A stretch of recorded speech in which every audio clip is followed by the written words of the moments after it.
আমি তমশ্রী চলে এসেছি বীরভূম জেলায়। আর বীরভূম জেলায় একাধিক হটস্পট, তার মধ্যে অন্যতম দেউচাপাচামি। কেন দেউচাপাচামি আজকের হটস্পট দেখাবো।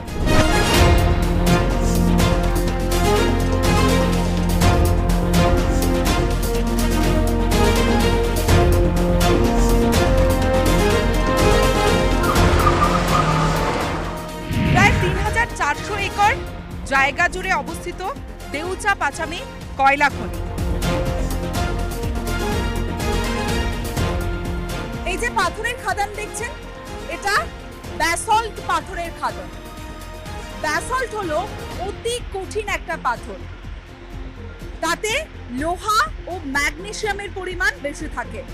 দেউচাপাচামি এলাকায় মাটির নিচে প্রায় ১০০ থেকে ১৫০ মিটার পুরু ব্যাসল্ট পাথরের চাদর রয়েছে। তার নিচে রয়েছে কয়লা, অর্থাৎ কয়লার নাগাল পেতে হলে আগে ব্যাসল্টের চাদর সরাতে হবে। প্রথম ধাপে ৪২০ একর জমিতে ব্যাসল্ট পাথর তোলার কাজ শুরু করতে সব রকম ব্যবস্থা নেওয়া হচ্ছে। এই যে এলাকাটা, এই পুরো এলাকাটাই কয়লা খাদান করা হবে। অনেকেই মত দিয়েছেন, অনেকেরই আপত্তি রয়েছে। কথা বলবো, এই যে কয়লা খাদান হবে শুনছেন, কি মতামত, কি বলতে চাইবেন এই খাদান নিয়ে? আমরা তো দীর্ঘদিন ধরে এখানে কয়লা খাদান বন্ধ নিয়ে আপত্তি করছি। কয়লা খাদান তো হতেই দেবো না। এইখানে যদি কয়লা খাদান হয়, সর্বপ্রথমে আমাদেরকে চিন্তা ভাবনা করতে হবে এই এলাকা কতগুলো কি ধ্বংস হবে, কি নষ্ট হবে, কত পোকামাকড় আছে, কীট পতঙ্গ আছে, গাছপালা আছে, তারপর অতজনের বসস্থান আছে।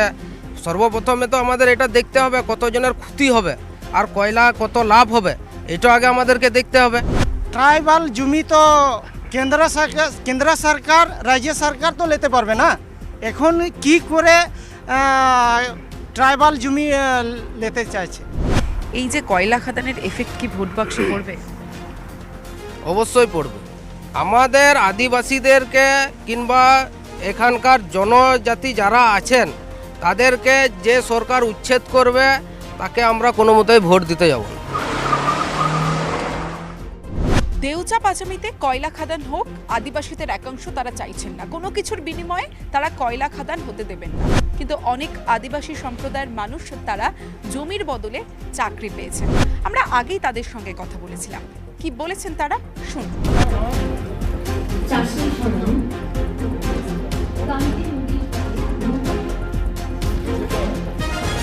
অনেক দিল চাকরির জমি জন্য সে চাকরিটা হয়েছে, খুব ভালো লেগেছে। খুবই খুশি আজকে এই প্রকল্পে সামিল হতে পেরে। আজকে অ্যাপয়েন্টমেন্ট যেটা চাকরি নিয়োগপত্র পেয়েছি সেটা নিয়ে খুশি লাগছে। মানে আমাদের উন্নতি হবে কয়লা হলে। আজকে চাকরি নিয়োগপত্রগুলো খুব ভালো লাগছে। তোমরা জমি দিয়েছো? হ্যাঁ, জমি দিয়েছি। পড়াশোনা করেছিলাম, চাকরি বাড়ি হয়নি, এই কয়লার জন্য পাচ্ছি আমরা। আজকে আমার জমি নিচ্ছে ঠিক আছে, কিন্তু আমার চাকরি হচ্ছে একটা।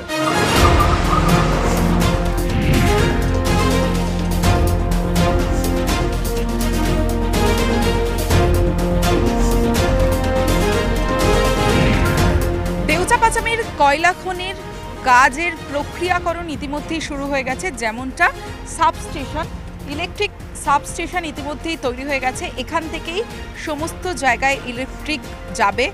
ভোটের জন্য কাজ কিছুটা থিতিয়ে, তবে ভোট শেষ হতেই কাজ শুরু হবে দেউচাপাচামির কয়লা খনির।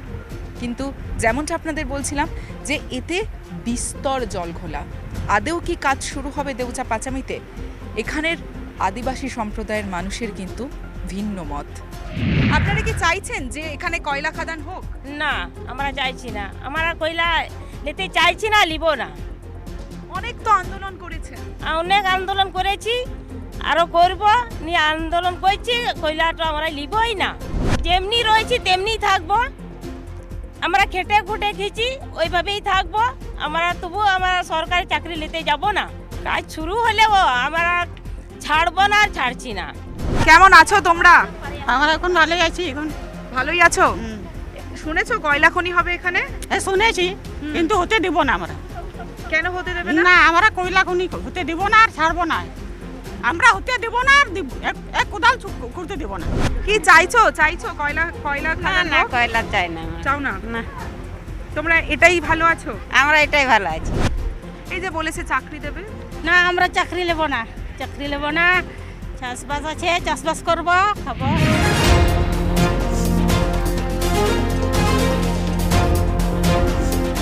আদিবাসী নেতা শিবলাল সোরেন আমার সঙ্গে রয়েছেন, কথা বলবো। আপনাদের সমাজের একাংশ এই দেউচাপাচামির জমি দিতে চান না, ঠিক কি কারণে জমি দিতে চাইছেন না আপনারা? এই কারণে দিতে চাইছেন না যে নিজের ভিটে মাটি কেউ ছাড়তে চাইছে না। কেননা দেখেছি এই আপনার তালবান বলে গ্রাম আছে দেউচাপাচামির, ওইখানে অনেকে পুলিশ কনস্টেবলের চাকরি নিয়েছিল, কিন্তু দেখলো যে না, আমাদের ভিটে মাটি চলে যাবে, আমাদের যে পিতৃভূমি মাতৃভূমি সেটাই ধ্বংস হয়ে যাবে, তো আমরা এই ধ্বংস হতে যাব না। তার জন্য কিছু ওইখান থেকেও মানে যারা কয়লার যে কনস্টেবল চাকরি সেটা ছেড়ে দিয়েছে, আর এখন অনেক জায়গাতে কিন্তু চাকরির লোভেও কিন্তু জমি দিচ্ছে না, কেননা একটা সমাজ ধ্বংস হবে টোটালি। মানে দেউচাপাচামি বলে লয়, তার আশেপাশে জায়গাগুলো মানে ক্ষতি হবে, ঠিক আছে? মানে একটা পৃথিবীর একটা এফেক্ট পড়ে যাবে, নেগেটিভ এফেক্ট পড়ে যাবে। তার জন্য আমাদের আদিবাসীদের অনেক সচেতন হয়েছে যে না, আমরা আর কোনো লোভে মানে পা দিব না, যে আমাদের জায়গা জমি আমরা বিক্রি করব না। এই যে আপনারা তো আন্দোলন করেছিলেন, পায়ে হেঁটে রাজ্যপালের কাছে গেছিলেন কলকাতায়, তারপর কি হলো? তারপরে উনি ওনার প্রতিনিধি পাঠিয়েছিলেন, ঠিক আছে? প্রতিনিধি, রাজ্যপালের প্রতিনিধি এখানে পাঠিয়েছিলেন, প্লাস আমাদের আরও আদিবাসী নেতা আছে, তারাও রাজভবনে গিয়ে কথা বলে এসছেন। তো উনি বলেছেন ঠিক আছে, আমি এই যে দেউচাপাচামি কয়লা খনি প্রকল্প এটা বাতিলের জন্য আমিও তোমাদের পাশে দাঁড়াবো। কিন্তু এই যে কোটি কোটি টাকার একটা প্রজেক্ট হবে, কোটি কোটি টাকার প্রচুর মানুষের কাজ হবে, কর্মসংস্থান হবে, না, এতে আমাদের যে আদিবাসী সমাজ আছে যে আপনার দেউচাপাচামি এলাকায়, তাদের তো অ্যাকচুয়ালি প্রাকৃতিক উন্নয়ন তো হবে না। কেননা নিজের যদি জন্মভিটেই নিজের ঘর বাড়ি যদি চলে যায়, একটা প্রাকৃতিক যে মানে ভালোবাসা আছে প্রকৃতির সঙ্গে, সেটা তো আর পাওয়া যাবে না, ঠিক আছে? সব কিছু তো টাকা পয়সা নিয়ে পাওয়া যায় না।